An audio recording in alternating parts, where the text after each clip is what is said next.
करेंगे कि अक्षांश रेखाएं क्या होती है और देशांतर रेखाएं क्या होती है, ठीक है ना। तो सबसे पहले हम ग्लोब बनाएंगे।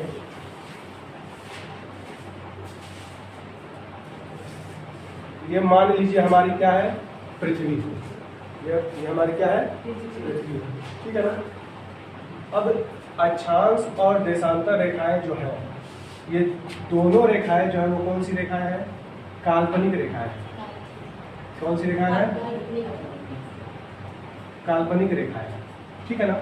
यानी ये पृथ्वी पर खींची नहीं गई है, एक इमेजिन किया गया है कि यह रेखाएं इस तरह की रेखाएं होती हैं, ठीक है ना। अब देखिए, एक तरह से हम देखा जाए तो ये हमारी क्या है, पृथ्वी, ठीक। और पृथ्वी को अगर हम देखेंगे, इस साइड पे हम देखेंगे, अगर मान लीजिए हम दिशाओं के बारे में देखते हैं, तो अगर हम इस तरह का एक फिगर बनाते हैं तो हम क्या बोलते हैं, इसको हम क्या बोलते हैं, उत्तर। इसको हम लोग क्या बोलते हैं, दक्षिण। इसको हम लोग बोलते हैं पूर्व, और इसको हम लोग क्या बोलते हैं, पश्चिम, ठीक है ना। तो ये हमारा पृथ्वी है, और पृथ्वी के इधर हमारा क्या होगा, उत्तर होगा, इधर हमारा क्या होगा, दक्षिण होगा, इधर क्या होगा हमारा, पूर्व होगा, और इधर हमारा क्या होगा, पश्चिम, ठीक है ना। तो पृथ्वी को एक बीचों बीच से खींची गई काल्पनिक रेखा जो होती है, यानी पृथ्वी को हम क्या कर रहे हैं, एक लाइन खींच रहे हैं जो पृथ्वी को दो बराबर भागों में क्या करेगा, बांट देगा। इसी को बोला जाता है 0 डिग्री की अक्षांश रेखा। इसी को क्या बोला जाता है, 0 डिग्री की अक्षांश रेखा, या इसी को हम लोग बोलते क्या है, भूमध्य रेखा। इसी को हम लोग क्या बोलते हैं, भूमध्य रेखा, या इसी को हम लोग बोलते हैं क्या, विषुवत रेखा। क्या बोलते हैं, विषुवत रेखा, या इसी को हम लोग बोलते हैं इक्वेटर लाइन, या ठीक है ना, इक्वेटर लाइन। यानी ये पृथ्वी, यानी पृथ्वी एक हमारा भूमि का खंड है ना, और इसके एकदम बीचों बीच से जा रहा है, यानी भूमि के एकदम बीचों बीच से जा रहा है, तो उसको हम क्या बोल रहे हैं, भूमध्य। और कैसी ये लाइन होती है, समानांतर होती है। तो अक्षांश रेखाएं जो भी होंगी वो कैसी होंगी, समानांतर, ठीक है ना। तो इसको हम लोग क्या बोल दिए, भूमध्य रेखा। अब ध्यान से देखिएगा, ये पृथ्वी का आधा हिस्सा हो गया, और ये पृथ्वी का आधा हिस्सा हो गया।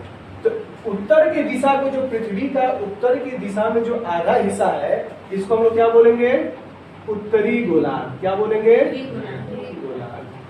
क्या बोलेंगे, उत्तरी गोलार्ध, यानी गोले का आधा हिस्सा। और दक्षिण की तरफ है तो हम लोग इसको क्या बोलेंगे, दक्षिणी गोलार्ध। समझ में आया, नॉर्दर्न हेमिस्फीयर और सदर्न हेमिस्फीयर, उत्तरी गोलार्ध और दक्षिण गोलार्ध, यानी गोले का आधा हिस्सा, ठीक है।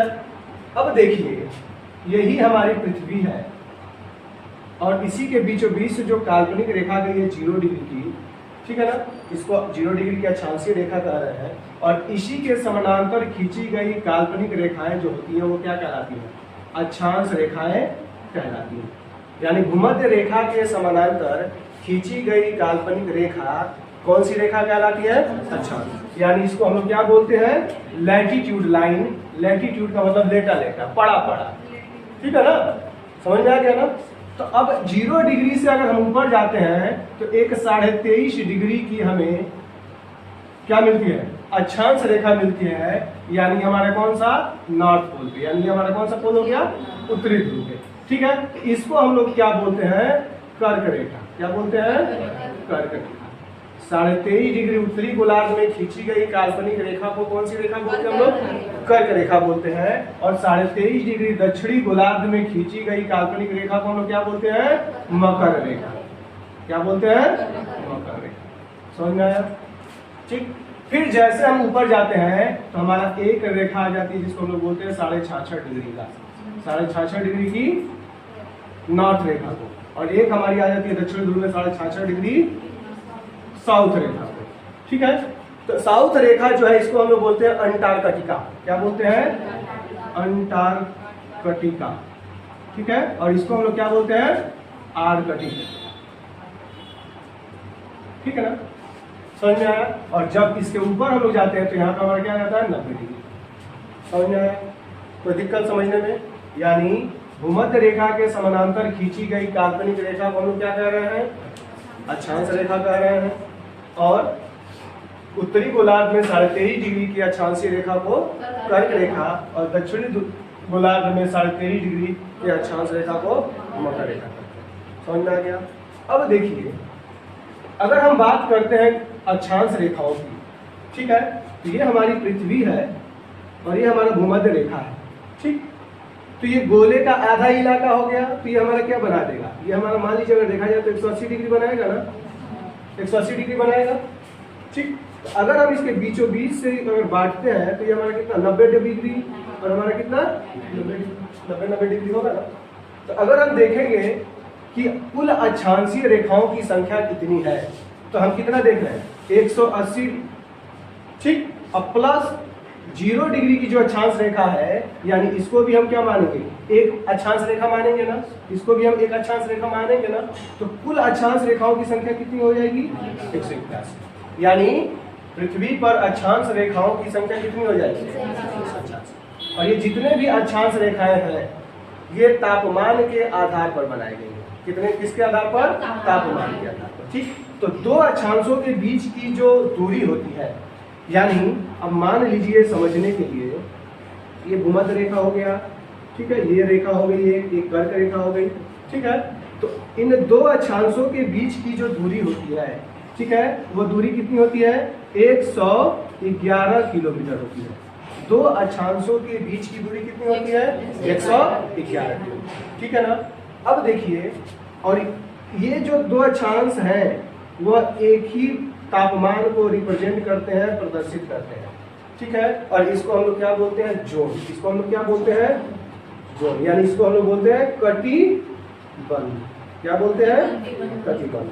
तो अगर हम देखेंगे उष्णकटिबंधीय, शीत कटिबंधीय, समशीतोष्ण कटिबंधीय या ध्रुवीय प्रदेश हम बांटते हैं ना उसको, तो जहां पर समान टेम्परेचर पाए जाएंगे, यानी दो अक्षांशों के बीच में एक समान टेम्परेचर, एक समान जलवायु, एक समान वनस्पति, हर तरह का समानता पाई जाएगी, तो उसको हम क्या बोलेंगे? एक कटिबंध बोलते हैं, ठीक है ना। तो इन्हीं दो कटिबंधों के बीच की दूरी हमारी क्या होगी? 111 किलोमीटर। यही आपके एग्जाम में पूछता है, और एक क्वेश्चन आपके एग्जाम में यह बन जाता है कि कुल कितने अक्षांशीय रेखा है। अगला क्वेश्चन बनता है कि 23.5 डिग्री की अक्षांश रेखा पृथ्वी के किस गोलार्ध में? तो किस गोलार्ध में है? कर्क रेखा। 23.5 डिग्री की कर्क रेखा किस गोलार्ध में है? उत्तरी गोलार्ध में। अगला क्वेश्चन बनता है कि 23.5 डिग्री की मकर रेखा पृथ्वी के किस गोलार्ध में है? तो कर लेंगे आप लोग, कोई डाउट? समझ में आया? ठीक, कोई दिक्कत? अब अगला देखिए, अगला जो है हमारा आता है कौन सा? लॉन्गिट्यूड, यानी देशांतर रेखा है। अब देशांतर रेखा किसे कहते हैं? ठीक है ना। अब ये हमारी पृथ्वी है, ये हमारा क्या है? पृथ्वी, ठीक है। नाम से ही पता चल जा रहा है लॉन्गिट्यूड। लॉन्गिट्यूड माने लंबा लंबा, लॉन्गिट्यूड माने लंबा लंबा, ऐसे ऐसे, और लैटिट्यूड माने ऐसे ऐसे, पड़ा पड़ा, पढ़े है ना अभी अक्षांश रेखा को। तो लॉन्गिट्यूड का मतलब क्या होगा? सिंपल सी बात होगी कि उत्तरी ध्रुव को दक्षिणी ध्रुव से मिलाने वाली जो काल्पनिक रेखा होगी, उत्तरी ध्रुव को दक्षिणी ध्रुव से मिलाने वाली काल्पनिक जो रेखा होगी, उसको हम क्या बोलेंगे? देशांतर। समझ में आया? ये पृथ्वी पर खींची नहीं गई है, कल्पना किया गया है और बताया गया कि ये तापमान के आधार पर होगी। तो उसी तरीके से जो देशांतर रेखाएं होंगी, उत्तरी ध्रुव को दक्षिणी ध्रुव से मिलाने वाली काल्पनिक रेखा को क्या कहते हैं? देशांतर रेखा कहते हैं। अब कुल देशांतर, और जो बीचों बीच से देशांतर रेखा आई है वो हमारी कौन सी रेखा देशांतर रेखा हो जाती है? 0 डिग्री की देशांतर रेखा।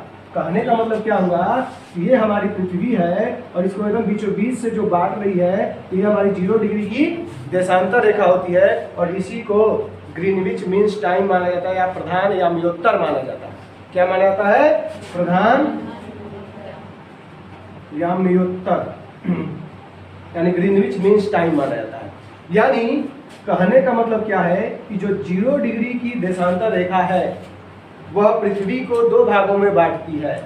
एक बांटेगी, ये मान लीजिए ये हमारा पूर्व है, ये हमारा पश्चिम है, ये हमारा उत्तर है, और ये हमारा क्या है? दक्षिण है। इसको किस में बांटेगी? इसको बांटेगी पूर्वीय गोलार्ध में। किसको बांटेगी? यानी पूर्वीय गोलार्ध, और इसको किसमें बांटेगी? पश्चिमी गोलार्ध। समझ में आया? तो अगर हम देखेंगे तो देशांतर रेखाएं इधर 180 होंगी और इधर 180 होंगी। कुल देशांतर रेखाओं की संख्या कितनी होगी? 360। 360 होगी तभी तो एक गोला बनाएगा। सिंपल सी बात है। अब देखिए ये जो देशांतर रेखाएं हैं, टोटल 360 देशांतर रेखाएं हैं। यानी हम क्या कर रहे हैं? उत्तरी ध्रुव को दक्षिणी ध्रुव से मिला रहे हैं। तो अब देखिए, और यहाँ से हमारी एक इक्वेटर लाइन बनी है, समझ में आया ना? तो देशांतर रेखाओं के बीच में सबसे अधिक जो दूरी होती है वह भूमध्य रेखा पे होती है। यहाँ पे दिख रहा है ना दूरी। लेकिन जैसे जैसे हम उत्तरी ध्रुव की तरफ या दक्षिणी ध्रुव की तरफ जाते हैं, देशांतर रेखाओं के बीच की दूरी क्या होती है? कम होती जाती है। यानी दो देशांतर रेखाओं के बीच की दूरी जो होती है 111.32 किलोमीटर होती है। कितनी होती है? 111.32 किलोमीटर होती है। ठीक। और जैसे जैसे हम ध्रुवों की तरफ जाते हैं, देशांतर रेखाओं के बीच की दूरी क्या होती है? कम होती जाती है। समझ में आया? अब देखिए जो पृथ्वी है हमारी, वह अपने अक्ष पर क्या करती है? पश्चिम से पूर्व दिशा में क्या करती है? घूर्णन करती है। क्या करती है? घूर्णन, रोटेट करती है। तो पृथ्वी को 1 डिग्री घूमने में, यानी 1 डिग्री देशांतर घूमने में 4 मिनट का समय लगता है। कितने मिनट का समय लगता है? 4 मिनट का समय लगता है। इसीलिए हमारी पृथ्वी पर 12 घंटे का दिन और 12 घंटे का रात होता है। यानी घूर्णन गति के कारण ही, और क्योंकि हमने बता रखा है आपको कि 1 डिग्री घूमने में 4 मिनट का समय लगता है। समझ में आया? अगर हम देखें तो इधर हम आएंगे तो दिन में हम क्या करेंगे? प्लस होंगे, और 0 डिग्री से अगर हम पश्चिम की तरफ जाएंगे तो हम दिन में क्या होंगे? माइनस होंगे। अगर अमेरिका में, अमेरिका हमारा इधर उत्तरी गोलार्ध में है, अमेरिका में अगर शनिवार हो रहा है तो भारत में क्या होगा? रविवार होगा। अगर भारत में मंगलवार है तो अमेरिका में हमारा क्या होगा? सोमवार होगा। और ये जो 0 डिग्री की देशांतर रेखा है, जिसको ग्रीनविच मीन्स टाइम बोलते हैं, जो हमारे भारत से 5.5 घंटा क्या है? आगे है। कितना है? 5.5 घंटा, यानी 5 घंटा 30 मिनट क्या है? आगे है। ठीक है, कोई दिक्कत? अब देखिए यहाँ पे अगर हम देखते हैं, ठीक है ना, अगर ये हमारा क्या है? भारत है।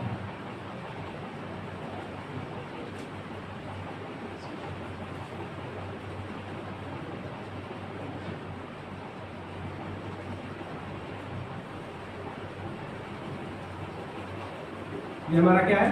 भारत। और भारत का जो ग्रीनविच मीन्स टाइम है वो कितना है? 82.5 डिग्री। कितना है? 82.5 डिग्री हमारा क्या है? भारत का ग्रीनविच मीन्स टाइम है। ठीक है ना, मानक समय है, जो कि भारत के 5 राज्यों से होकर गुजरता है। ये गुजरता कहाँ से है? तो उत्तर प्रदेश, बताते हैं उत्तर प्रदेश के नैनी से, नैनी से गुजरता है। ठीक है, नैनी एक जिला है।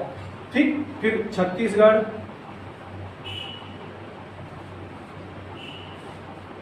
ठीक है, उड़ीसा, आंध्र प्रदेश, ठीक है ना, उत्तर प्रदेश, छत्तीसगढ़ और मध्य प्रदेश है। मध्य प्रदेश, उड़ीसा और आंध्र प्रदेश, ये 5 राज्यों से होकर क्या होता है? गुजरता है। अब देखिए 82.5 डिग्री अगर हम भारत को देखते हैं तो भारत को 2 टाइम जोनों में हम लोग बांट सकते हैं। 82.5 डिग्री से अगर इधर हम जाएंगे तो समय में हम क्या पाएंगे? प्लस पाएंगे, क्योंकि 1 डिग्री हमको आगे जाने में कितना मिनट लगता है? 4 मिनट का। अगर जो ग्रीनविच मीन्स टाइम है, जो ब्रिटेन के, जो लंदन ब्रिटेन के ग्रीनविच शहर से गुजरता है, उसी को हम अंतर्राष्ट्रीय तिथि रेखा मानते हैं। ठीक है, अंतर्राष्ट्रीय टाइम जोन मानते हैं, समय रेखा मानते हैं। उस समय रेखा से अगर हम पूर्व की तरफ आएंगे तो 1 दिन में बढ़ोतरी होगी, और पश्चिम की तरफ जाएंगे तो 1 दिन में हमारी क्या होगी? घटोतरी होगी। समझ में आया? क्योंकि जो ग्रीनविच मीन्स टाइम है उससे हमारा भारत कितना है? 5.5 घंटा। कोई दिक्कत इसमें? समझ में आ गया? अक्षांश रेखा और देशांतर रेखा क्या होती है? तो एक बार रिपीट कर लीजिए। पृथ्वी के बीचों बीच से खींची गई काल्पनिक रेखा 0 डिग्री की अक्षांश रेखा को हम लोग क्या कहते हैं? भूमध्य रेखा कहते हैं, विषुवत रेखा कहते हैं, या इक्वेटर लाइन कहते हैं, या 0 डिग्री की अक्षांश रेखा कहते हैं। ठीक है, इसी के उत्तरी तरफ जो हिस्सा होता है उसको हम लोग उत्तरी गोलार्ध बोलते हैं, दक्षिण तरफ के हिस्से को दक्षिणी गोलार्ध बोलते हैं। भूमध्य रेखा के समानांतर खींची गई काल्पनिक रेखा को हम लोग क्या कहते हैं? अक्षांश रेखा। भूमध्य रेखा के समानांतर खींची गई काल्पनिक रेखा को हम लोग क्या कहते हैं? अक्षांश रेखा कहते हैं। और यह अक्षांश रेखाओं की संख्या कितनी है? कुल 181। ठीक, उत्तरी गोलार्ध में 23.5 डिग्री की अक्षांश रेखा को हम लोग कर्क रेखा कहते हैं, और दक्षिणी गोलार्ध में 23.5 डिग्री की अक्षांशीय रेखा को हम लोग क्या कहते हैं? मकर रेखा कहते हैं। 66.5 डिग्री उत्तरी अक्षांश में आर्कटिक लाइन कहते हैं, और 66.5 डिग्री दक्षिणी गोलार्ध में अंटार्कटिका रेखा कहते हैं। 90 डिग्री पे हमारा क्या है? ध्रुव है। तो उत्तर की तरफ जो है उसे हम लोग क्या बोलेंगे? उत्तरी ध्रुव यानी नॉर्थ पोल, और दक्षिण की तरफ जो है हम लोग उसको क्या बोलेंगे? दक्षिणी ध्रुव यानी साउथ। समझ में आया? ठीक, अब देखिए दो अक्षांशीय रेखाओं के बीच की दूरी कितनी होगी? 111 किलोमीटर, और जो कि तापमान जन्य होती हैं, इसलिए इनको हम लोग क्या बोलते हैं? जोन या कटिबंध बोलते हैं। समझ में आ गया? ठीक है, अब देशांतर रेखाएं क्या होंगी? तो पृथ्वी को लंबवत खींची गई काल्पनिक रेखा, ठीक, जो उत्तरी ध्रुव और दक्षिणी ध्रुव को मिलाती है, वैसे काल्पनिक रेखा को क्या कहते हैं? देशांतर रेखाएं कहते हैं। दो देशांतर रेखाओं के बीच की दूरी 111 किलोमीटर होती है, और पृथ्वी को 1 डिग्री देशांतर घूमने में 4 मिनट का समय लगता है। ठीक है, कोई दिक्कत? लिख लीजिए।